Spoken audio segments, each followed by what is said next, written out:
نحمده ونستعينه ونستغفره ونؤمن به ونتوكل عليه ونعوذ بالله من شرور أنفسنا ومن سيئات أعمالنا من يهده الله فلا مضل له ومن يضلله فلا هادي له ونشهد أن لا إله إلا الله وحده لا شريك له ونشهد أن محمدًا عبده ورسوله أعوذ بالله من الشيطان الرجيم بسم الله الرحمن الرحيم كتب عليكم القتال وهو كره لكم وعسى أن تكرهوا شيئا وهو خير لكم وعسى أن تحبوا شيئا وهو شر لكم والله يعلم وأنتم لا تعلمون وقال تبارك الله وتعالى في قرآنه المجيد الآخر ولا تحسبن الذين قتلوا في سبيل الله أمواتا بل أحياء عند ربهم يرزقون فرحين بما آتاهم الله من فضله ويستبشرون بالذين لم يلحقوا بهم من خلفهم ألا خوف عليهم ولا هم يحزنون إن الله وملائكته يصلون على النبي يا أيها الذين آمنوا صلوا عليه وسلموا تسليما زمارنا طول فجب عند الشريف اللهم صل على محمد وعلى آل محمد كما صليت على إبراهيم وعلى آل إبراهيم إنك حميد مجيد اللهم بارك على محمد وعلى آل محمد كما باركت على إبراهيم وعلى آل إبراهيم إنك حميد مجيد ما ستاسو پوڑان دی باندے دا قرآن کریم آیات مبارکہ دو اولستل او نن دور کې حالات داسې دي چې د فلسطین او د اسرائیل ترمنځ جنگ انخته ده قتال نستاسو په وړاندې به د هغې متعلق زه تاسو ته یو څو خبرې وکم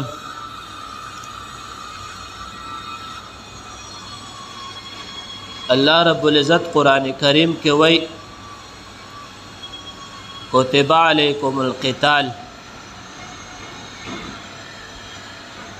کتب وای پرس کړی شوی مجهول صیغه ده وای مسلمانانو په تاسو مونږه جهاد پرس کړی دی په ظاهره باندې تاسو ته دا بد لگی کرہ لکم خو پل بے ورست د هغینا تاسو ته ډیر خیر وی او بیا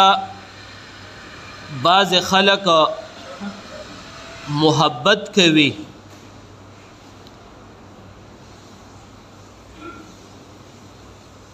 محبت د هغه د دې جنگ سره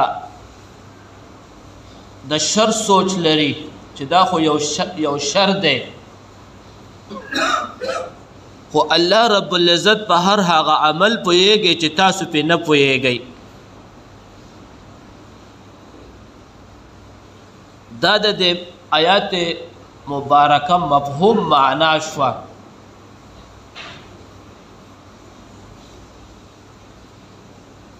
بیا بل آیات مبارکه کې الله رب العزت د مسلمانانو متعلق وای د کم مسلمانان چې شهیدان شي وی تاسو ګمان وکوئ د هغه کسانو متعلق چې کم په جهاد کې شهیدان شول د الله په لاره کې د مړو چې بس دا لاړل او توی شول او ختم شول الله وی بل احیاء بلکې دیو ژوندي دي عارضی ته ورسترګې د دیو د دنیا نه پټې شوې خو نور دیو ژوندي دي بل احیاء عند ربهم یرزقون الله وی زه دیو لا رزق ورکوم رزق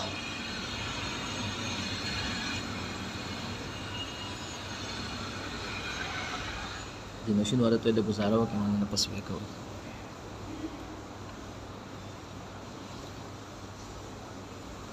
خزین کی یو خبر یاد وساتئ چې په ابتدا د اسلام کې جهاد الله رب العزت په مسلمانانو فرض کړو د فتح مکې نه اول جهاد په هر مسلمان فرض و چې دی به د جهاد نه پاتې شو دې ته به معافي نه کېده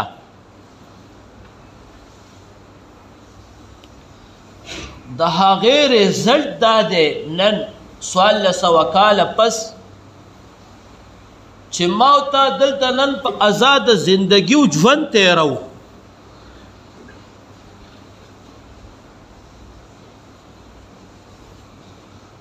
دا چې کله فتح مکه وشوله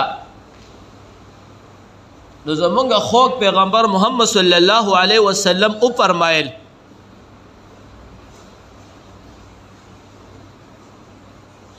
د جهاد فرض عین چې کوم وو په تاسو باندې هغه ختم شو خو بلکې صرف دومره خبره ده چې جهاد بجاری وی الجهاد مازن الى يوم القيامه د حدیث الفاظ مفهوم ده جهاد به تر قیامت پورې جاری وي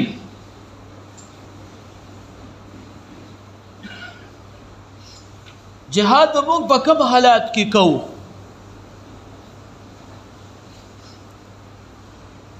جهاد په هر هغه حالت کې کیږي چې کله په مسلمانانو باندې مذهبي پابندي ولګي هغه په یو مسلم ممالک کې او که په یو کافر ممالک کې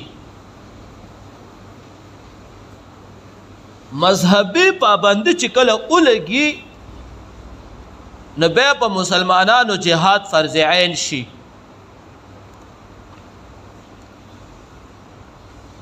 مونږ به جهاد کوو دا په مسلمان لازم دی کله چې په قرآن کریم باندې د الله په دین احکامات زندگی هغه ملک ریاست کې نه چلیږي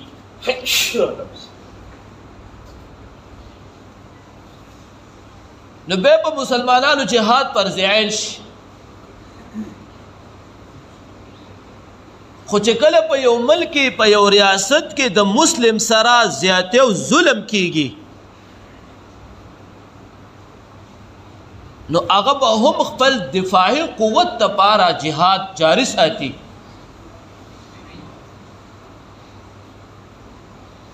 د نبی صلی الله علیه وسلم په دور کې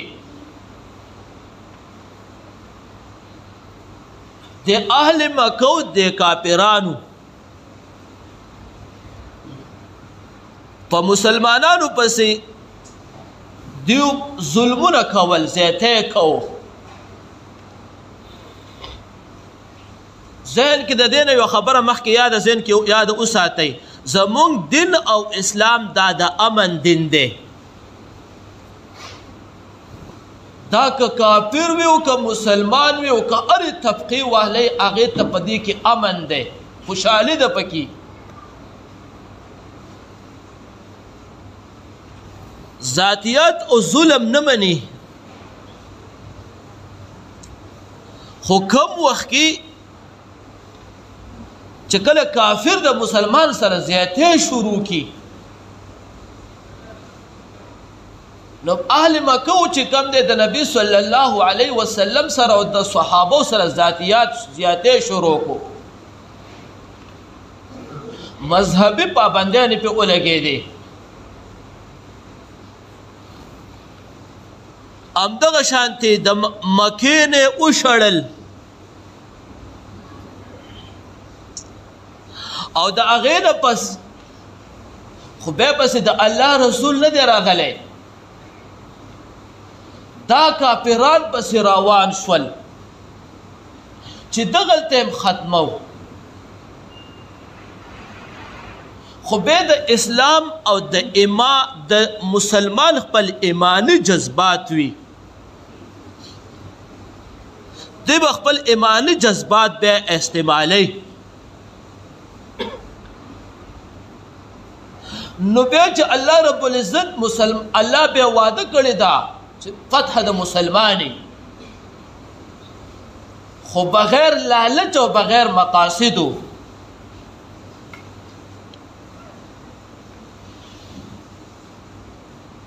اسرائیل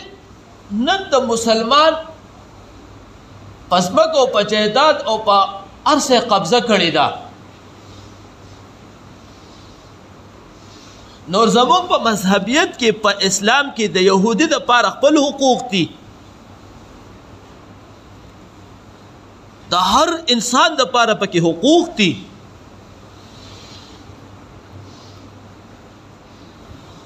خو د يهوديانو د مسلمان په سرزمین قبضه کړی دا په ناجائز طریقو سره په ظلم او زیاتیو سره نو بیا به دې مسلمان دا لازمه دی چې دا مسلمان د خپل حق تپوس وکړي نو د دې سره بیا لاره یوه ده چې هغې ته وایي جهاد د باندې اوس جهاد فرض دی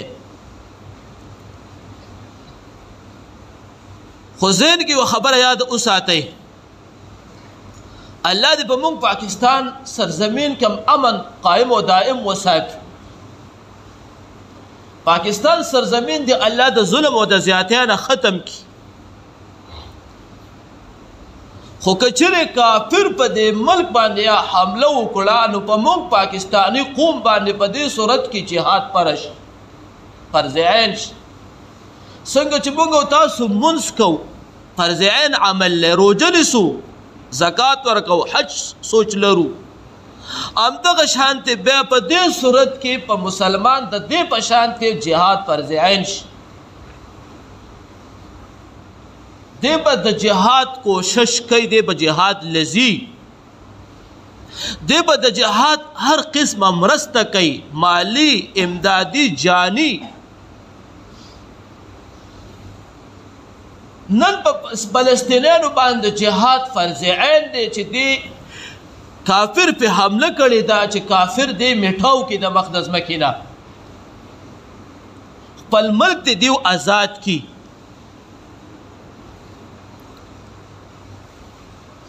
خو که چیرې د دې سره بیرون طاقت ملګری شي ذهن کې دا یو خبره یو فاینټ دی که چیرې د دې سره نور کفر طاقت ملګری شي د اسرائیل سره د کافر سره همدغه شانتې بیا د مسلمان ریاستونو له پکار چې دی د خپل ورور سره ملګرستیا حاصله کړي نو بیا به د نورو ریاستونو باندې هم د هغې ملګرستیا فرض شي دی به جهاد کوي او په دې باندې ما ډېر غټ سوچ وکړو فلسطین او شام دا ملکونه چې عربستان ممالک دي څومره دا د انبیاو سرزمین دي په دې باندې انبیا ډېره زندگی تیره کړې ده او په دې باندې انبیا ډېر دفن دي نو اکثر چې موږ تاسو تاریخ وګورو نو په تاریخ کې الحمدلله دا د مسلمان په قبضه کې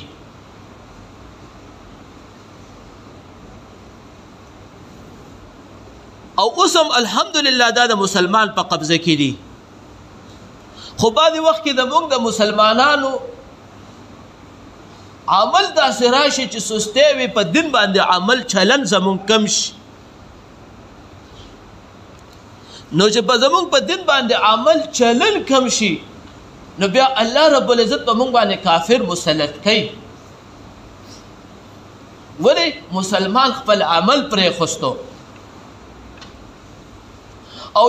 او مسلمان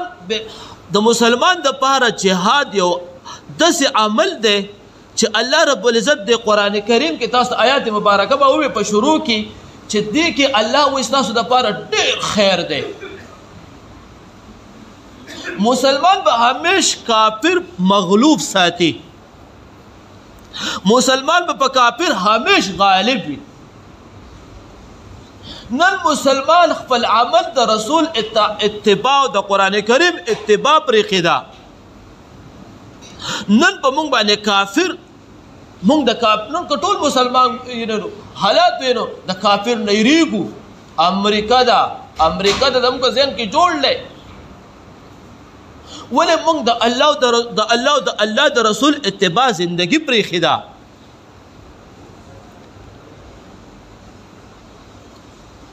نو په فلسطینیانو باندې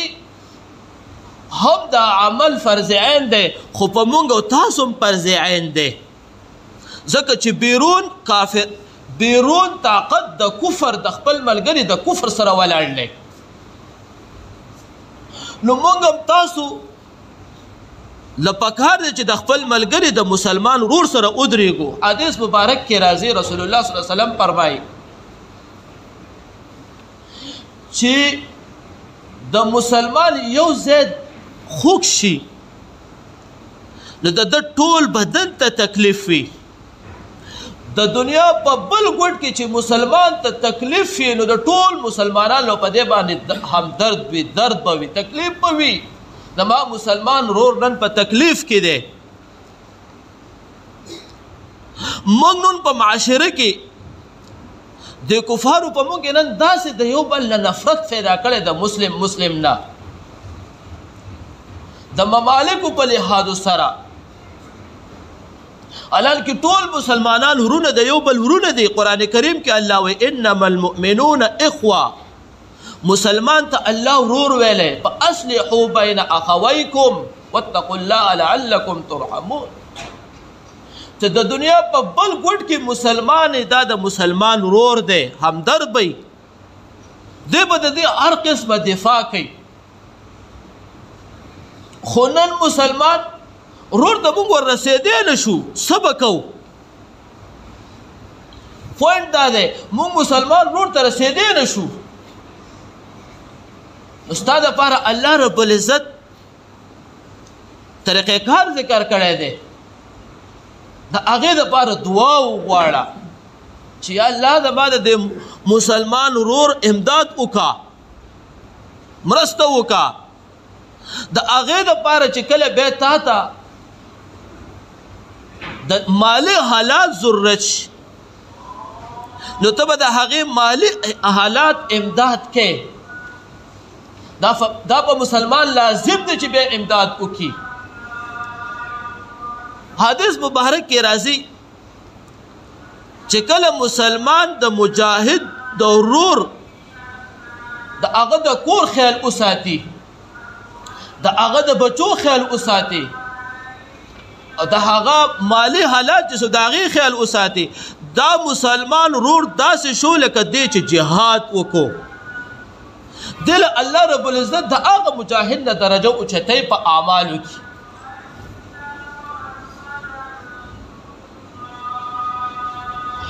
نو جهاد په هر مسلمان باندې فرض عین عمل له خسرتونو په لحاظ سره. بیا د جهاد خپل حقوق دي، خپل تعلیم دی. مسلمان به هغه ظلم نه کوي. جهاد کې به بیا د بوډاګانو خیال ساتي، بوډا له به امن ورکوي، ستا خلاف چې څوک جنگ ته نه راغلی ته به هم هغې له امن ورکې د زنانو په جهاد کې خپل حقوق دي زنانو ته به امن ورکې ماشوم ته به امن ورکې کله چې په دې صورتونو کې که چېرې دا یا بوډا شو یا ماشوم شو یا زنانه شوه دا به طور ډال استعمالیږي نو بیا اسلام تا ته وایي چې دا فعل شوټ کا ځکه چې دا تا ته رکاوټ دی که چېرې یو مسلمان به طور ډال استعمالیږي دا فتوا مخکې دیوبند جاری کړې وه د افغانستان کې داسې فتوا جاری کړې وه چې د کافرو دپاره مسلمان ډال و څنګه به ډال و کافر و په منځ کې شاته او مخکې به مسلمان روان و د هغې کفارو دفاع به یې کوله نو بیا ورته علماو دا فتوا جاری کړه چې څوک د کفارو ډال استعمالیږي دفاع کوي دې صورت کې دا مسلمان هم شوټ کا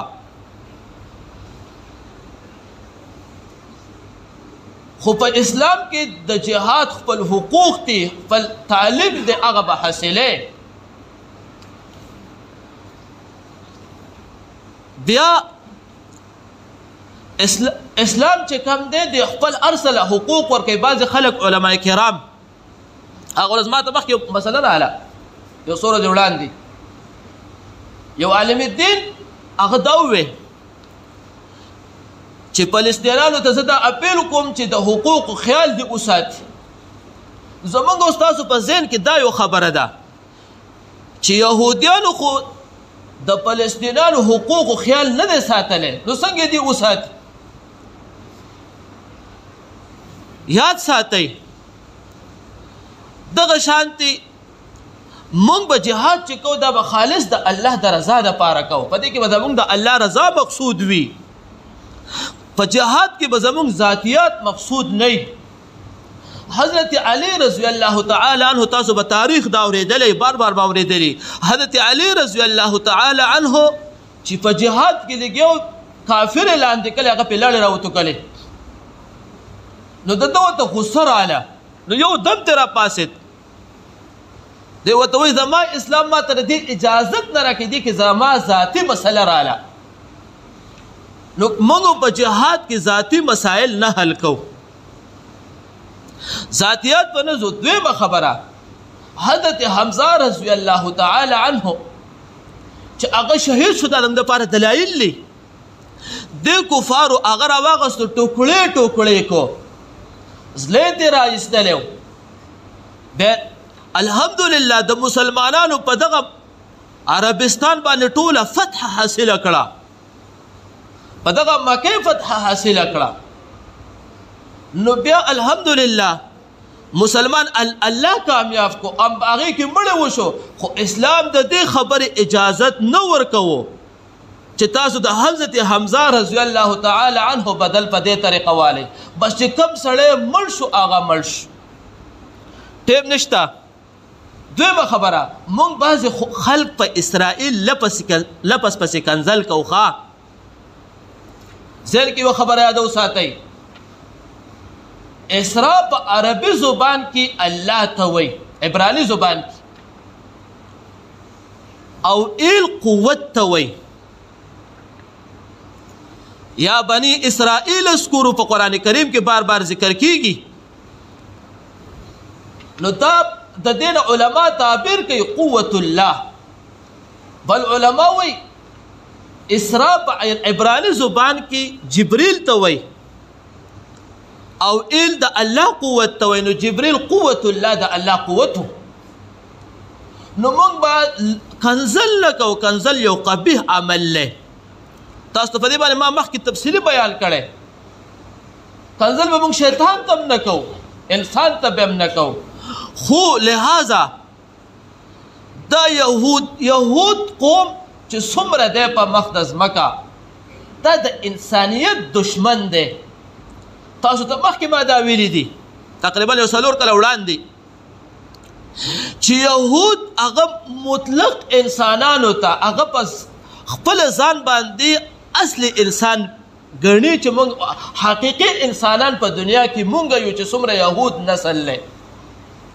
دا نور انسانان چې څومره دی وای دا زمونږ غلامان دي زمونږ خدمتګار دي دا مونږ له الله خدمتګار پیدا کړلی هغه که مسلم دی که مشرک دی که عیسائی دی که هر مذهب والا دی نو هغه وای دا زمونږ وای مونږ اصل په الله مونږ اصل پیدا کړلیو او دا نور انسانان زمون غلامان دا به زمون خدمتګاري نو هغې ځان سره دا الفاظ ذکر کوي نو دا د انسانیت دشمنان دي نبی صلی الله علیه وسلم د دې سره چې په مدینه کې دغه وشو چې تاسو په موږ باندې حمله نه کوو موږ په تاسو هم تاسو به زموږ د دشمنانو سره مرګ ډېر غټه واقعه ده د هغې باوجود دا د دنیا شرفصل خلک دي نو د دې لپاره خصوص د الله نه دا دعا غواړي چې یا الله دا شر د مخ د ځمکې نه میټاو او څومره کفار چې کم دی کفارو کفر د مخ د ځمکې نه میټاو عزتمندو مونږ او تاسو هغه شانتې نشو کولی چې لاړ شو فلسطین ته مونږ سره نه هغه هتیار شته نه لارې شته خو خصوصا مونږ او تاسو د فلسطینیانو حضراتو دپاره دعا د الله نه وغواړو چې یا الله د دې مدد وکړي البته زړه خفه کېږي بې انتها خفه کېږي چې یو مسلمان شهید شي شهادت لوی مقام دی ما تاسو ته په آیات مبارکه کې وویل الله سوی ولا تحسبن الذين قتلوا في سبيل الله امواتا بل احياء عند ربهم يرزقون الله چې چاله شهادت ورکړي لوی مقام دی نو که چېرې د ازادۍ دپاره د اسلام د پاره یو سړی شهید شي نو دله الله وروسته لوی مقام ورکوي چې جنت دی نو الله دې د دې فلسطینیانو شهادتونه قبول کړي خو په ازادۍ کې به دا راځي شهادتونه به راځي اکابر صحابه زمونږ شهیدان شوي دي زمونږ محبوب پیغمبر چې څومره د کفارو سره جنګېدلی دی غاښونه مبارکې شهیدان شوي دي زمونږ استاسو دپاره نن چې جهاد شروع دی نو د جهاد برکت دا دی یاد ساتئ د جهاد برکت دا دی چې کفار څومره دي کفار زمونږ استاسو قسم بالله راته ویمه چې د ایټم بم نم نه یېرېږي ګورئ ښه زمونږ کفار چې څومره دي هغه زمونږ استاسو د جهاد لفظ نه یېرېږي دا لوی باس دی د جهاد په بری صغیر باندې تاسو ته مخکې ما پروس کال تقریبا چې دا ویلي چې دا علما یې راوستل او بچي ورته مخې ته حلال کړل چې تاسو ووایئ چې په بری صغیر کې دا جهاد نه دی او ته نه ښځې ولا مخې ته حلال یې کړې زناکاران یې ورسره وکړې خو علما د دې لفظ ویل داسې موږ نشو کولی موږ به ستاسو خلاف جهاد کوو په بری صغیر باندې چې مسلمان جهاد وکړو نن د هغې برکت دا چې موږ تاسو آزاده زندگی تیرو خپل عبادت په آزاده زندگی په طریقه باندې اختیارو نو جهاد یو داسې لفظ دی چې موږ تاسو د الله ټول مجاهدین جوړ کړي او موږ تاسو د فلسطینیانو سره خصوصا مدد وکړو مدد دارې که چېرې داسې چانده راشي چې مدد ورله وکړو او که چېرې دغه هم نشو کولی نو دعا ورله وغواړو او 2 رکاته نفل وله خصوص وکړو او د هغې کې وربخو واخر دعوانا ان الحمد لله رب العالمین